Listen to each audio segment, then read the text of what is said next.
أعوذ بالله من الشيطان الرجيم بسم الله الرحمن الرحيم يا أيها الذين آمنوا ايدي من خواندان لا تكونوا كالذين مكي تاسو بشاندار خلقو كفروا جاي كفر کړي وقالوا او وی باغی له اخوان مرونو خپلوتا اذا ضربوا في الارض کله چې غي سفر کو په مګه کې او کانوا غزان یا او غي غزا کوونکی نو سبب لو كانوا عندنا کچریودی زمون سره ما دودی بنو ملشوی دا چاوی کافر وي چې کوم مسلمانان شهیدان شو وی سړی کې دی نه ویل نو بس دی بمړوم نو وما قتلوا او نه بقتل شو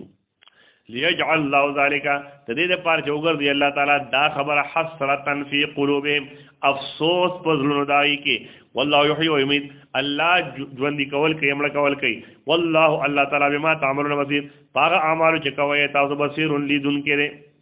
ولئن قتلتم في سبيل الله كجرتا سو قتل شوي پلار د الله کې او متم یا مل شوي لمغفرة من الله نخام خاب خاندا طرف د الله تعالی نه دا ورحمت و رحمت خير ډیر غورا مما يجمعون د اغه نه چې دی راجم کوي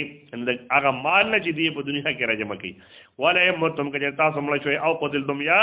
او وجر شوي لا اله الا الله تحشرون نو الله طرف ته تاسو براجم کول شي فبما رحمت من الله نو په سبب د رحمت د جانب د الله نه لنت لهم تنرم خوی د دې د پاره پیغمبر اسلام تعالی تعالی فرمای ولو كنت او کچری وېته فصن پوچ خوله چې جبه دې پوچوي غلیظ القلب او څنګه دلوي زړه دې سخوي لل فدو نو خامخا دې بخواره وارشو من حولک د خالتان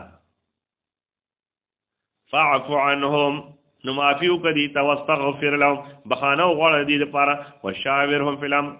او مشوره کوا د دې سره فی الامر په کار کې فاذا عزمت کړي ته قصد کی فتوکل علی الله نو بیا ځان اوس پر الله تعالی ته ان الله بشک الله تعالی يحب المتوکلین محبت لري دا توکل کوونکو سره یعنی دا غزان سپارون کو نه الله تعالی ته ان ينصركم الله کجر امداد کی تاسو الله تعالی فلا غالب لكم نشتر سو غالب پتا سو باندې ضرور پتا سو وان يحذركم او کجر رسوا کی تاسو فمن ذا الذين سوق دعا کافیان سرکم چې امداد کی تاسو من بعدی پس د دینا وعلى الله خاص با الله تعالی باندې فليتوکل المؤمنون ځان دې اوس پاری ایمان والا توکل لیو کی ایمان والا وما كان النبي او ندی مناسب د پاره د پیغمبر علیہ السلام ان یغل چې هغه خیانت وکي په جهاد کې خیانت وکي په مال غنیمت دار پیغمبر د شان سره نه خای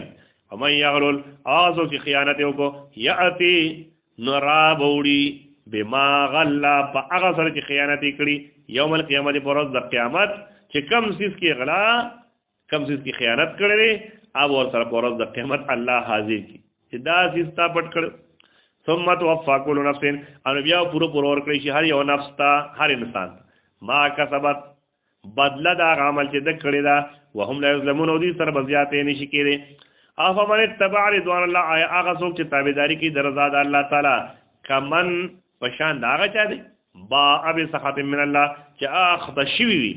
چې اخذ شوی په غضب د الله تعالی په غصه د الله تعالی نو دا یو شان دی نه یو شان دی دا چې چاله د الله غصه متوجي شوی دا داغه د کفر او شرک یا د يهودیت نصرانیت په وجه باندې ومأواه جهنم نو ټکانه داغه دوزخ دی و به المصير او ډیر ناکار دی هغه ځای د واپس کېدو دی هم درجاتن د دوی د پاره درجې دي مختلفه عند الله اذا الله په نسبانه والله تعالی بصیر لیدون کې دي بما يعملون هغه اعمال چې دي کوي لقد من الله یقینا احسان کړی دی الله تعالی علی المؤمنین په ایمان والو باندې اذ بعث فیهم کل زکه چې را لېږلې دی په دوی کې رسولان پیغمبر من انفسهم د جن سره دینه پیغمبر علیہ السلام تم الله جل جلاله انسانی وجود ورکړو مبارک یتلو علیهم آیاتی لولی په دوی باندې آیاتونه د الله تعالی ويزکیهم او پاکی دی لره د کفر او د شرک نه او د نور ګناونه ويعلمهم الكتاب والحکمه او خیدی ته کتاب والحکمه او په د دین یعنی خپل سنت اعمال وان كانوا من قبل یقینا چې دی مخکې نه لفي ضلال مبین خامخا په گمراهه کارګي